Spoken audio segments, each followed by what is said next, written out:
স্বপ্নের বাড়ি যাকে বলে, অনেক স্বপ্ন, একটা আশা ছিল একটা বাড়ি করব, একটা বাড়ি করবে আলাউদ্দিন, ছোট ভাই আলাউদ্দিন, খুব কাছের ছোট ভাই। তার একটা স্বপ্ন ছিল তার বাপের জন্মভিটায় একটা সুন্দর একটা স্বপ্নের বাড়ি করবে।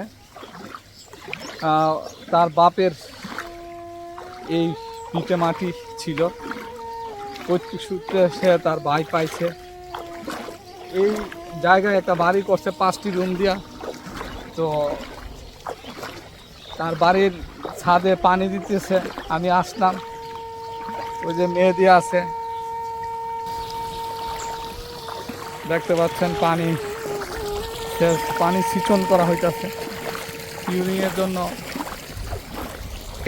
কুমিল্লা থেকে আসা হয়েছে মেহেদির, ছাদে পানি শুকিয়ে গেছিল, কারণ পানি দিতেছে যেন মজবুত হই, না হলে ফেটে যাবে সেই হিসেবে। তো বাড়িটা অনেক সুন্দর, অনেক গাছপালা আছে, চারপাশটা অনেক সুন্দর। তাদের আগের 2টা মাটির ঘরও আছে, সুন্দর যে একটা প্রতীক। মেহেদি কেমন লাগতেছে? এমনি পানি দিয়ে পানি দিচ্ছে, কেমন লাগতেছে? এই কুমিল্লা থেকে আসলা নাকি? তো বুঝতে পারলা কেমন যে পানি শুকায় গেছে? এই এলাকার মানুষ থেকে খবর নিছি। আচ্ছা, তাহলে তোমাদের শুভাকাঙ্ক্ষীরা খবর দিছে যে পানি শুকায় গেছে নাকি? তো আয়সা মোটর স্টার্ট করে পানি দিছ। কতদিন যাবে মনে করো ওই পানি? 10 থেকে 12 দিন। 10-12 দিন যাবে, মানে ঈদের আগে পর্যন্ত থাকবে। হ্যাঁ, ঈদের আগ পর্যন্ত। খুবই ভালো লাগতেছে আসলে, গরমের মধ্যে পানিটার মধ্যে মনে চাইতেছে কিছু সাঁতার কাটি, একটা অ্যাকুয়ারিয়ামের মতন হয়ে গেছে, পানির সংরক্ষণাগার হয়ে গেছে। জামা কাপড় থাকলে হয়তো এখানে এখন সাঁতার কাটতাম, ভালো লাগতো। রোজা রমজান মাস, অনেক ক্লান্ত হয়ে আছি। সবাই দোয়া করবেন।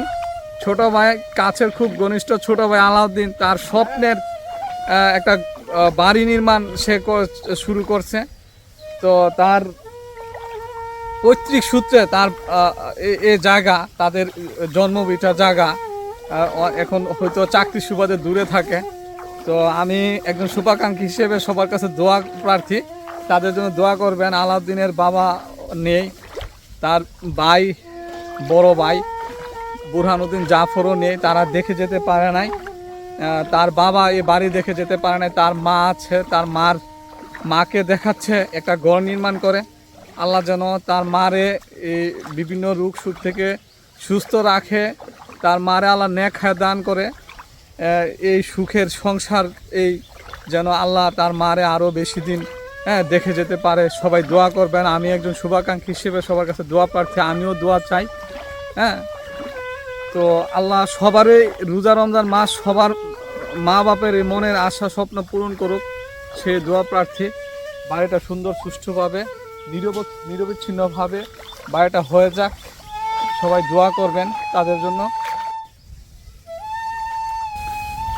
তাদের বাড়ির চারপাশটা অনেক সুন্দর, একটা প্রায় 40 শতকের মতো জায়গা মনে হয় এখানে সম্ভবত। দেখতে পাচ্ছেন আগের তাদের যে পুরনো 2টো মাটির ঘর সুন্দরভাবে দাঁড়িয়ে আছে এখনও। অনেক আগের বাড়িঘর, তার বাপে এগুলো করে দিয়ে গিয়েছিল এতদিন। এখনও আসলে এই ঘরগুলোতে তারা বসবাস করে।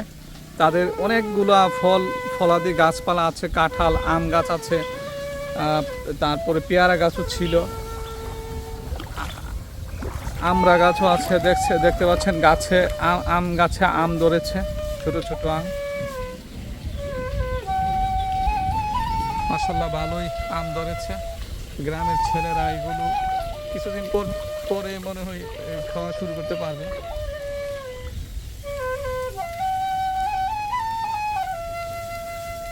কাঁঠাল গাছও আছে, মাশাআল্লাহ কাঁঠাল দেখতে পাচ্ছেন যে কাঁঠাল।